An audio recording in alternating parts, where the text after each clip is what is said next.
What's going on, guys? Welcome back to another video here of me recapping the trades for today. So we're finishing up today just over $1,200, finishing up $1,252 to be exact. That is before commission. After commission, it's probably around 1,200 or 1,150. To be honest, I haven't really checked. But we are finishing the day up pretty solid. Only had 2 losses on the day, I believe. The rest of the trades were really green. So all in all today, very consistent on the trading. Again, today was not a day where I hit any massive winners. I didn't have $1,000, didn't have a $2,000 winner. All my wins today were right around the $239 to $300 area, which eventually added up. Again, that's what we kind of preach in the trading world is small trades, small wins, small wins, small wins, base hits, base hits, base hits, and they add up. It's much easier to hit a base hit than it is to hit a home run, right? But when you do hit home runs, they do feel good. But a lot of times it can kind of fool with your confidence and make you get, overconfident in your trading. Then you start taking bigger share size, and then again, you can lose a lot more money doing that. So here we go, guys. Let's look at the P&L here. So I'll highlight the P&L right here in yellow, as you can see. So we had traded 5 tickers a day: Best Buy, CHCI, LB, Netflix, and WHR. So on Best Buy, I got $239. On CHCI, I had $320. On LB, I had $324. On Netflix, we had $212, and on WHR, $155. Now let's go back and look at these trades, and I'm gonna try and remember exactly, the approach I took on all these trades. All right, so first trade here was on this wasn't the first trade, but one of the trades I took was on WHR. All right, and as you can see right here, P&L 155 in the day. So I believe when I first traded WHR, it was actually, I was trading the breakdown of the 156 level. So I hopped in 400 shares here. All right, let me zoom in a little bit more. So, oh, come on. So my first trade on WHR, I believe, was the breakdown of, I think it was the breakdown of 156. I ended up hopping in and out for a quick scalp. Part of the reason why is once it broke down 156, this candle was having trouble breaking down. And the next candle is absolutely dumped. So to be honest, I got out way early on this trade. But on the same token, when I took the short, I was looking for a breakdown of the whole number. So I was looking to short under 156. So when it did break 156, I got in short. And then that candle kept going from red to green, kind of back and forth, back and forth. So it made me a little nervous thinking that it might actually squeeze up back over 156, because at this point, I'm not going to lie, it was a little bit of a chase because we had already gone down so much. You were kind of susceptible to a potential squeeze at that point. So I told myself, let's play the breakdown of 156. I'll short it. So I went short 400 shares. And sure enough, we broke 156, but we kept dabbling around that 156 area. So I got a little nervous with that amount of shares. So I'm like, well, if this goes up a point, I'll be down 400. So when I hopped in and shorted below 156 in that first candle here, all right, this first green candle kept kind of going, it was going up and down, up and down, up and down. So I was like, you know what? We'll lock it in. So I locked in $155 rather than risking getting squeezed out. Sure enough, it ends up dumping another candle. It is what it is. I really could care less about that. But on the same token, it would have been nice to stay in. But again, guys, when you trade with heavier share size, you have to be a little bit more courteous about getting in and out of positions, right? If you don't feel comfortable when you're in it, when you get in there and you're not feeling it, you can always get out. It's better to get out of a trade than lose money in a trade, right? So there's that saying, like, if you would have hung on a little longer or you got out too early, it happens all the time, even to professional traders, right? Like myself, right? We do it all the time, right? Even the best traders in the world take bad entries or still get in too late, or, hang on to a trade too long or get out too early. It happens to all of us. But the main important thing to take away is if you ever get into a trade and you just don't feel comfortable or you're not, feeling it, you can get out, right? No one's holding a gun to your head saying you have to stay in, right? At the end of the day, it's your money and choose to do with it what you may. And for me, I was happy taking $155 off the table to make sure I didn't have a loss, all right? So that was my first trade. I just basically played the breakdown of 156. But if you look, it had a major dump pre-market. It trickled all the way back up. And you can see here that it rejected off the 100 moving average and just started really, really dropping. Another thing to note is if you see here, the reason I also played the breakdown of 156 was pre-market, it had built up a support right around that 156 area. So I said, if it breaks down 156, we could get a nice dump. Sure enough, it did break down, and that's partially why I took the trade there. All right. So on to the next one. We will look at Netflix here next.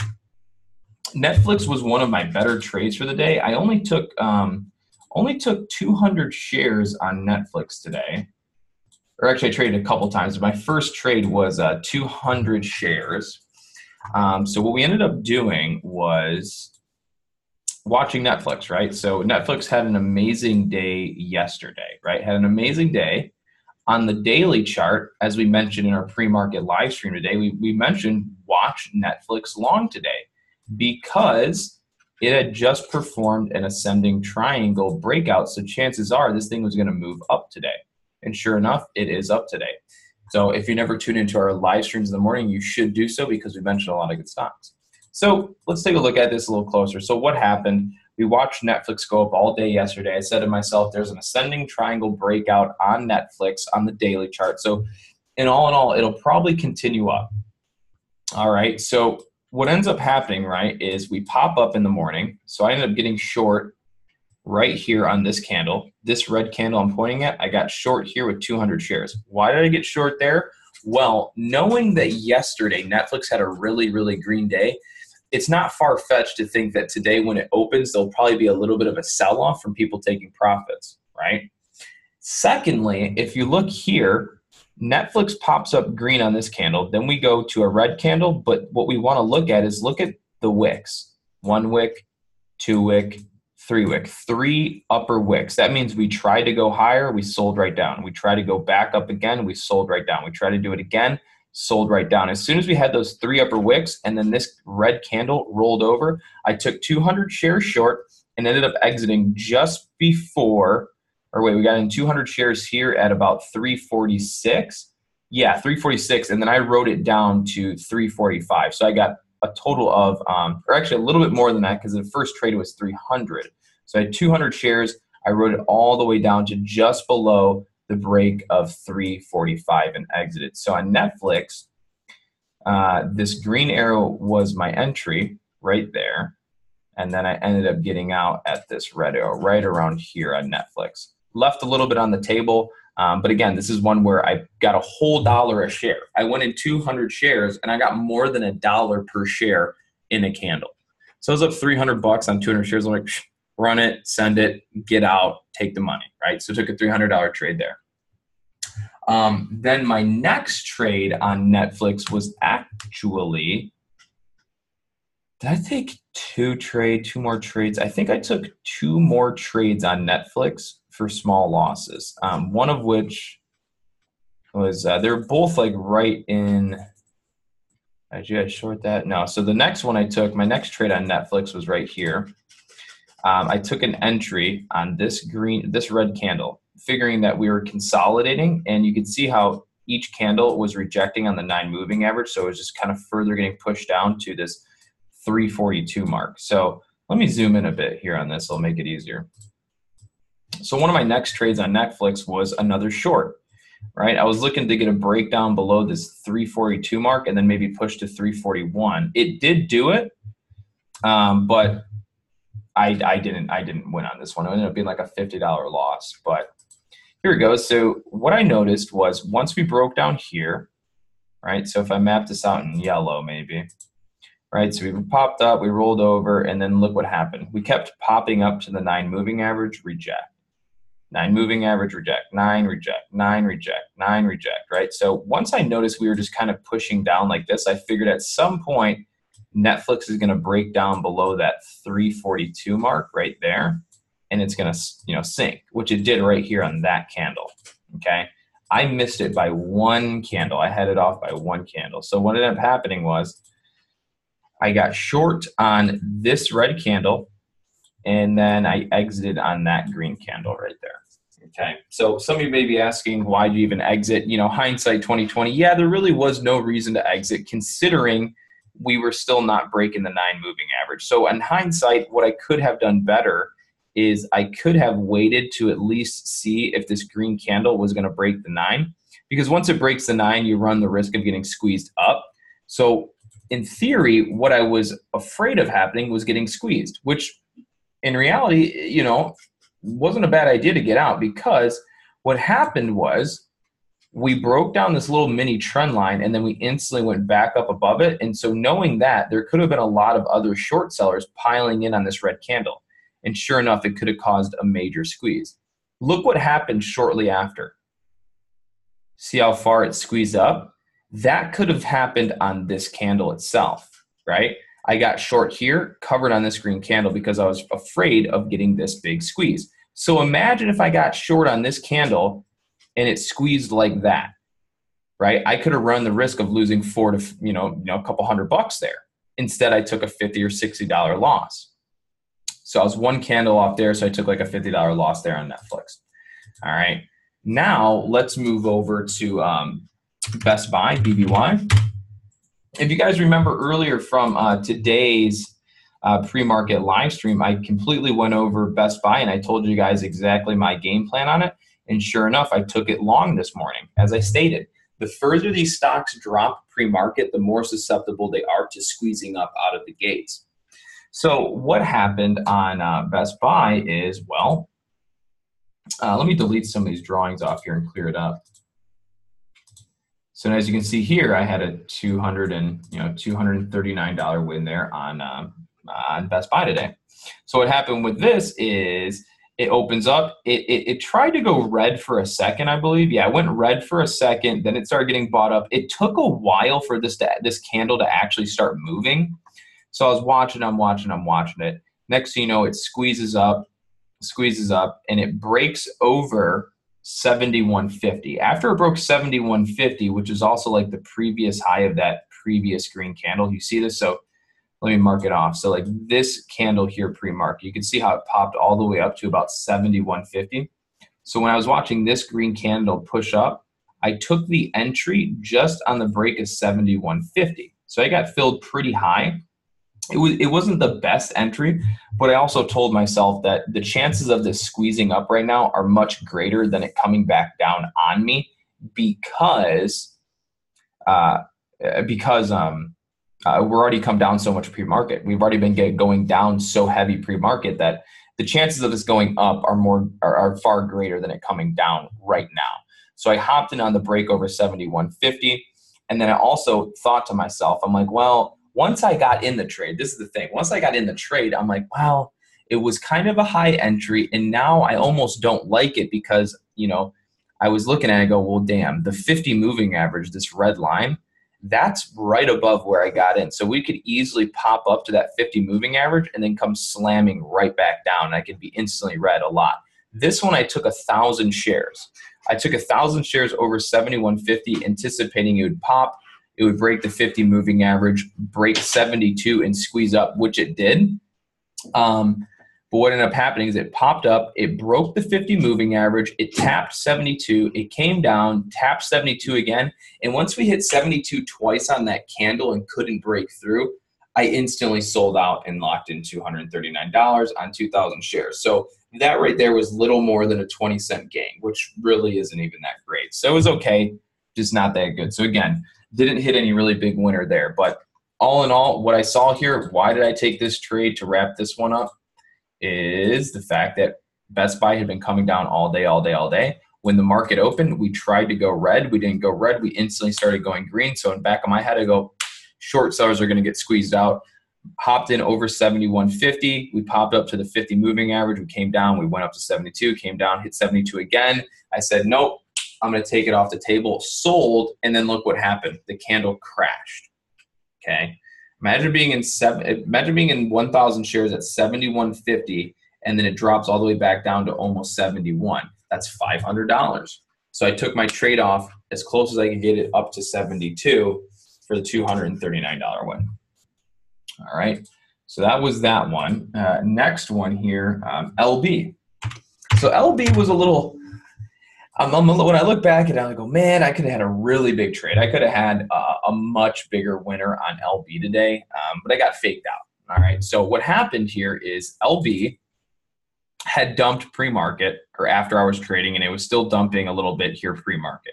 Next thing you know, the bell rings and it just squeezes like crazy. And I'm back in my head, I go, this isn't going to hold up.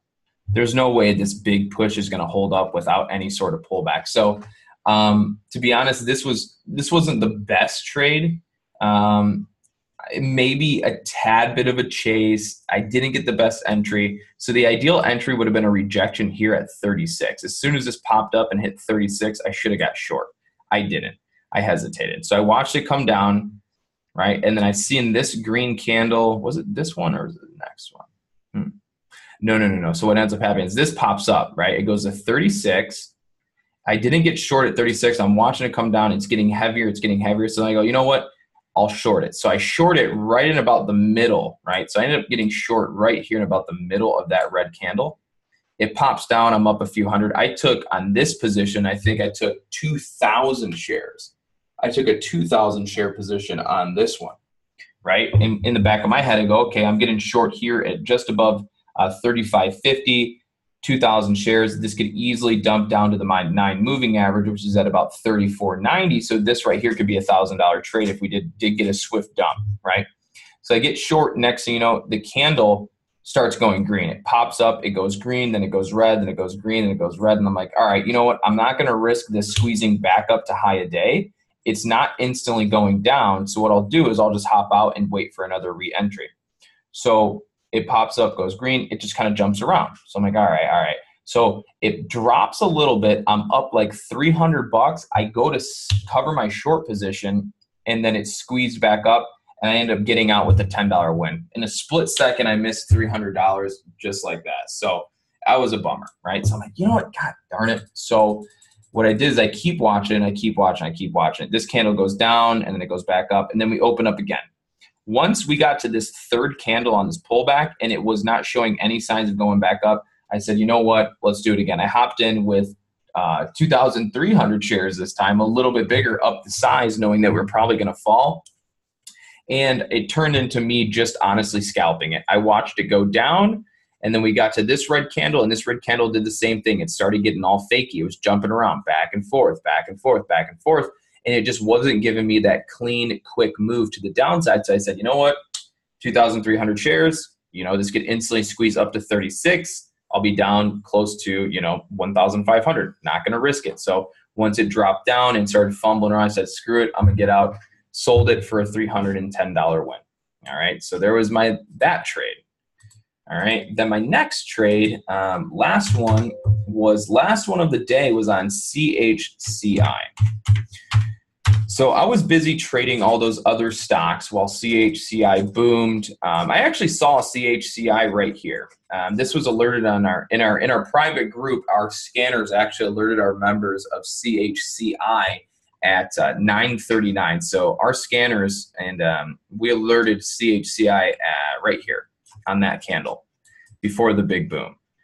So again, if you guys ever want to become a premium member and get access to our scanners through our live stream and our trading room, feel free to go to the first link in the description of the video below and join into our private premium trading group.